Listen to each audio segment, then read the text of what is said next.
Hey guys, welcome back to How to Rip's Lesson of the Week. In today's episode, we're going to carry on with the Surfer's Body series, and today we're going to be focusing on some exercises for you to strengthen up your core. Now, core strength is an integral part of every surfer's fitness. Without it, you'll get injured, and I should know. When I was 14 years old, I couldn't surf for 1 year due to a lower back injury, and that was due to a combination of bad paddling technique and also insignificant core strength. So today, I'm going to teach you the lessons that I learned to build up my core so that I can surf pain-free every day. So let's go to the gym.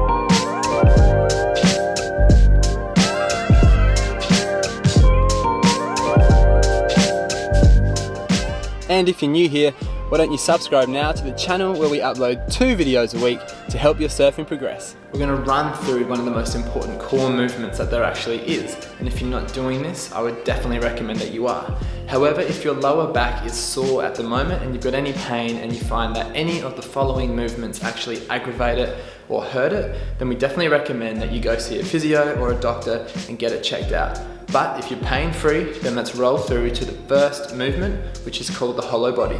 When most people are standing, they have a slight arch in their lower back. This is especially for surfers. When we're paddling with our chest up, we can have that arch too. But we want to remove that by doing this. This is the hollow body position. We tuck the hips forward and squeeze our glutes and suck the abs in. Notice how there's no more arch in my lower back. So we tuck the pelvis forward, squeeze the glutes and suck your abs in and squeeze tight. Okay, so now that we understand what the hollow body is and how we engage it correctly, let's look at how we can actually strengthen that position. So there's a few progressions that we're going to run through now, and we're going to start with the easiest and then progress to the hardest. To begin with, lay on the ground. Put your hands in that arch in your lower back. Form the hollow body position by rotating the pelvis, squeezing the glutes, and sucking the abs in. Now there should be no more arch and your back is flat on the ground. From here, take your hands off the ground and lean forward, squeezing your knees and feet together. This is the hollow body. Ensure that there's no lift in that lower back. If there is, the hollow body isn't on, so it must be flat at all times. Next, to make that harder, we can then take our feet off the ground. This is called the hollow body tuck position. From there, we then can go to one leg straight, alternating legs each set. The harder version is then legs straight, and harder again is then to extend your arms up into the air. But you must ensure that your back is flat at all times and the hollow body is engaged. We recommend that to progress, you can hold a certain progression for 60 seconds before you try the harder version. Remember, with the hollow body with straight legs, you must have everything locked out. You must have totally straight legs, squeezing the quads, squeezing your toes together and pointing your toes like a ballerina. Another variation on the hollow body positions is called the hollow body rock. This involves maintaining a hollow body position, but then rocking your body like this.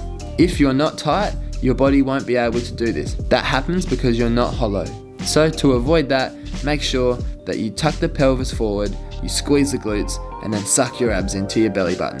So if you practice and train the hollow body position correctly, you will certainly get a rock solid core. Remembering how to engage that hollow body position, you can use that position when you're paddling. You don't have to turn it on completely so that you're straining the whole time. But by having that hollow body engaged, you'll be able to protect your lower back, and you can use the hollow body in other movements, like a push-up, a pull-up, or whatever.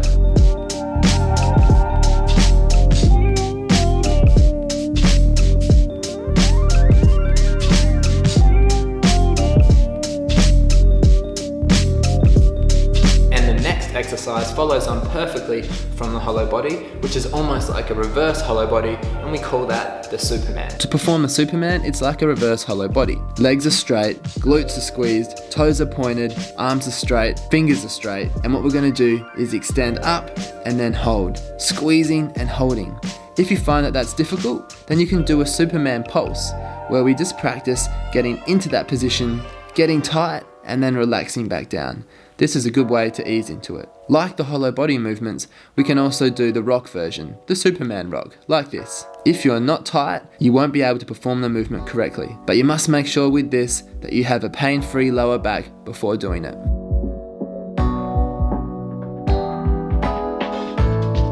Okay, so we've got the hollow body for the front. We've got the Superman for the back. Now we need exercises to work our sides. Now, the most obvious is the side plank, but often this is performed incorrectly. So I'm going to show you now how we perform it correctly. Okay, so to perform the side plank correctly, we're going to have to use the hollow body position. Make sure that whichever arm is on the ground is directly underneath that shoulder. From there we press up. With my feet stacked on each other directly, I'm going to make sure that my body is parallel to the floor.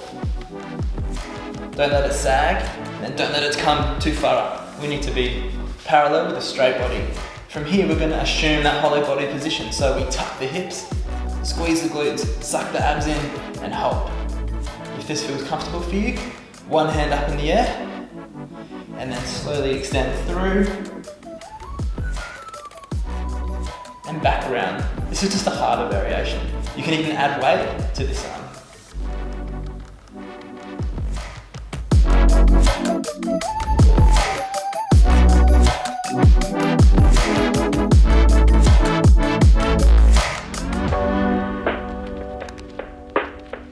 Another favourite exercise of mine for working the obliques and the sides of our core is called the Russian twist. You don't have to use a weight for this, but you can. I've got a kettlebell. So to start with, you could literally just have your legs flat on the ground and then reach and twist each side. And grab the weight, do the same thing. To make this harder, we're going to take our legs up off the ground into a tuck position.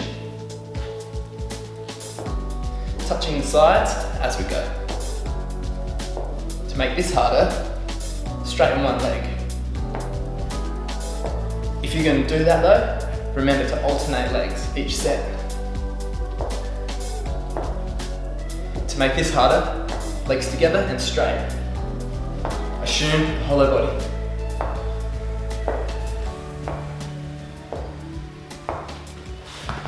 And to make that harder, get more weight and try the Russian twist. The next core exercise we're going to talk about is the plank. And the plank is probably one of the most commonly used core strengthening exercises that there is, but it's also one of the most commonly performed incorrect exercises. I'm going to show you how to perform it correctly, but also how to make it much harder. Now, it's common to hear people saying that they can hold a plank for 10 minutes, 20 minutes, sometimes even longer. Now that's cool, but are we really getting that much benefit? Probably not. So I'm going to show you some progressions to make the plank a much better exercise for you. When we look at the plank, we don't want your hips to sag low to the ground. Likewise, we don't want them up in the air like this. We need to be parallel to the ground. And we've got to make sure that there's no arch in our lower back, so we get into the hollow body position like this. And remember, feet together, legs together, squeezing tight everywhere. The more tension that we can have through your body, the more benefit you'll get. Okay, so now that you know the correct body position for the plank, I'm going to show you how we actually make it harder. This is referred to as a gymnastic plank. Assume the normal plank position. Then from here, you're going to go onto your tippy toes. And then from here, to progress, to make it harder, we extend. Maintaining a good hollow body position and a strong core. Keep extending until you find the perfect spot for you.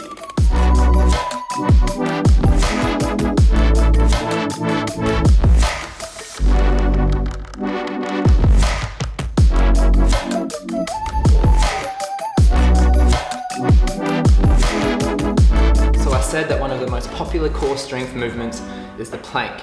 But next in line would have to be a sit-up. But does a sit-up really help your core that much? I don't think so. It mainly focuses on your upper abs and not much else. Particularly if your feet are weighted, then that lower core isn't even engaging, it's not doing anything. It's just the hip flexors and the upper abs. But don't fear, we can still include that upper ab into a lower ab exercise, which then incorporates the hollow body and all of your core. Now this is the money maker of all core exercises. So to begin with, you can lie flat on the ground, making sure that you're hollow, and then from here we can extend your legs out. This is just called a leg tuck. To make this harder, we can go single straight leg raises, ensuring that your feet don't touch the ground in between and you're hollow the whole way through. Then to progress, we can go with 2 legs straight. And to make this harder again, you can pulse your hips off the ground at the top, and that makes that movement a whole lot harder. Make sure that you perform these movements slow and controlled, focusing on technique at all times. Next, we make things a little bit harder by, instead of just lifting our legs off the ground, we're also going to have to lift our torso off the ground like a sit-up. This is called a V-tuck. This is about timing and also control. You need to remain in a hollow body position the whole way through. Remember, if you're going to go for the straight leg version, which is harder, you must have tension the whole way. So toes pointed again, legs straight again, squeezing and staying as tight and controlled as possible. We recommend that you can do 30 or whichever progression you choose before you can then move on to a harder variation.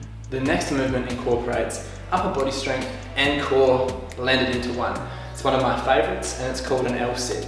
I'm going to take you through how we do that. Here we've got a set of parallettes. You can perform it on parallettes, dumbbells, kettlebells, or even on a dip station, you can use the bar. Basically, you want to be shoulder width apart. Initially, we're going to focus on holding a tuck position with our toes pointed and pressing down hard with our shoulders. Something like this. To make this harder, extend one leg.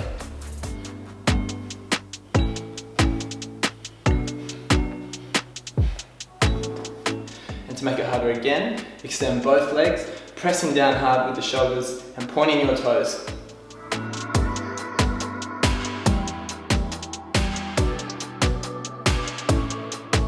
Okay, so the next exercise is called a leg raise. This is a really good way at isolating that lower ab core belt that we're trying to strengthen. Really important, and you should definitely incorporate it. And it's pretty simple. You need a dip station to perform this movement. Once you've got your dip station, you simply put your arms onto these pads, hold on, press down with your shoulders, and then from here, tuck and lift with a slow lower. This is an easier way.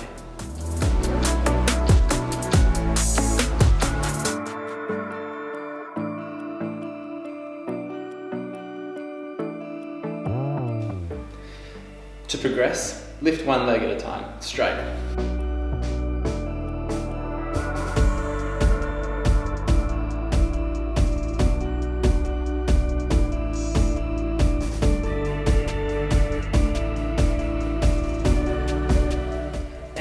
To make it harder again, both legs together, straight with the toes pointed out. And it's really important that you keep the legs locked out and straight.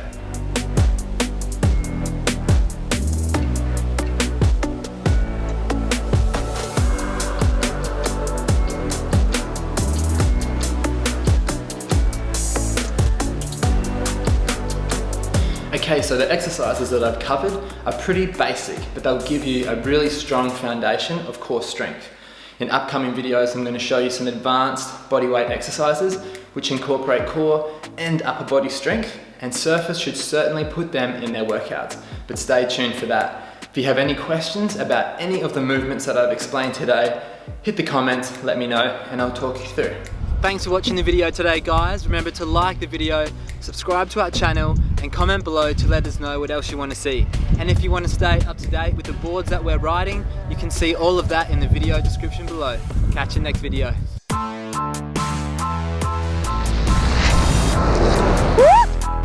Something like this one. On the wave, then looking